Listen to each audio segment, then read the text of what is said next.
je veux dire des comédiens, comédiennes, ça peut être le réalisateur, le scénariste, non, ça peut être le producteur, ça peut être le film lui-même. Non, c'est pas ça. Non. C'est le costume. Effectivement, c'est une exposition donc, qui rassemble 130 costumes hollywoodiens, 5 ans de travail pour les réunir. On rend également hommage aux 100 ans du cinéma hollywoodien. Alors, c'est une exposition qui ne se contente pas de montrer uniquement les costumes. Bien au contraire, elle met en avant la valeur narrative des costumes et la valeur donc visuelle de tous ces costumes. Mais pas seulement, on met également en avant le travail des costumiers. Sans eux, on n'aurait aucun argument pour comprendre le profil psychologique ou le niveau social d'un personnage, donc d'un héros ou d'une star de cinéma. C'est Titanic, ça, juste avant. Ah, j'ai pas vu avant. Ouais, il me semble, Audrey Hepburn, Diamant sur canapé, ça, c'est quand elle effectivement. arrive, non? Quand elle arrive sur le quai.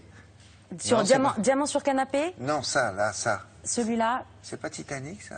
Non. Ah si, c'est Kate Winslet, tout à fait. C'est Kate Winslet, Oui, non? oui, c'est ça. Et d'ailleurs, le costume est effectivement dans l'expo. Alors, c'est une expo qui donne des frissons parce que on côtoie effectivement le costume de Kate Winslet et puis à côté, il y a le costume de Charlot ou bien de Judy Garland dans Le Magicien d'Oz. Et puis le costume original?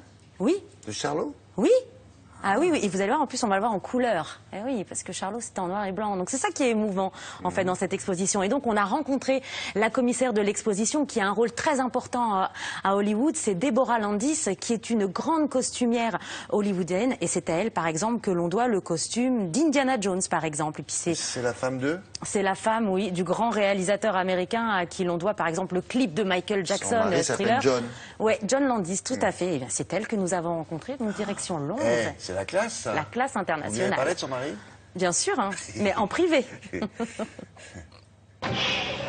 talk.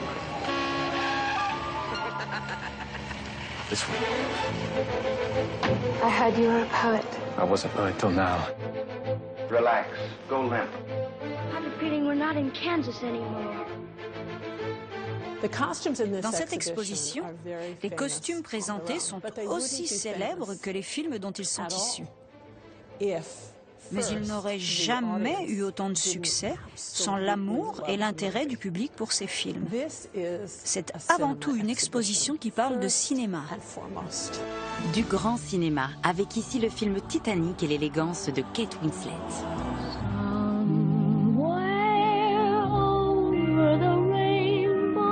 Dans Le Magicien d'Oz, les producteurs ont décidé de la couleur rouge pour les chaussures de Judy Garland, afin qu'elles ressortent mieux sur le chemin de briques jaunes.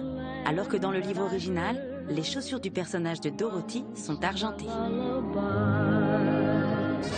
Horry Kelly était un des costumiers les plus prolifiques d'Hollywood. En 1960, il reçoit l'Oscar du meilleur costume pour le film Certain Lame Show avec Marilyn Monroe. Un succès qu'a également connu The Artist, qui a remporté cette année 5 Oscars, dont celui du meilleur costume. La conception des costumes commence par une lecture attentive du scénario. Frankly, my dear, I don't give a damn. Nous débutons cette exposition par une très belle mise en scène où se mêlent costumes et écrans.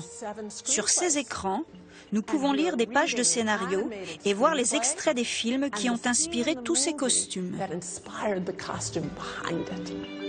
Pour le film Le Dernier Empereur, les costumiers ont créé près de 10 500 costumes.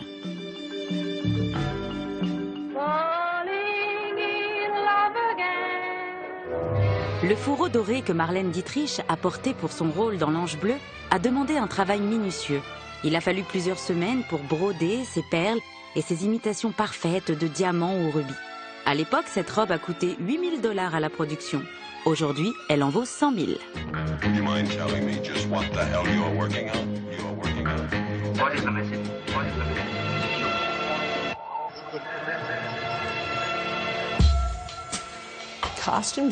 Notre métier de costumier a toujours été de créer un lien fort avec les acteurs. Chaque rôle leur permet de devenir quelqu'un de différent. Et à chaque fois, ils adorent relever ce défi.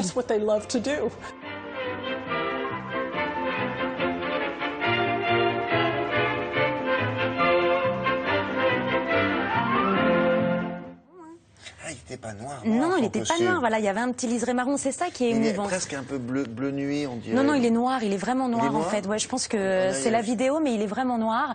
Et c'est ça qui est émouvant, c'est d'avoir connu ces films en noir et blanc et de voir ces costumes en couleur. Donc il y avait une petite ganse là. Exactement, un petit liseré noir comme ça sur le col de Charlot. Ah ouais. Non, c'est très émouvant. Vous avez jusqu'au 27 janvier et ça se déroule au Victoria Là, ça se voit. and Albert Museum. Voilà. D'accord, merci beaucoup.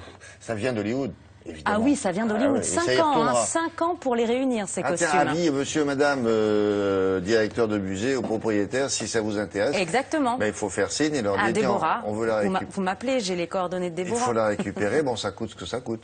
Mais Ça ça coûte serait très bien. cher, voilà. Merci beaucoup.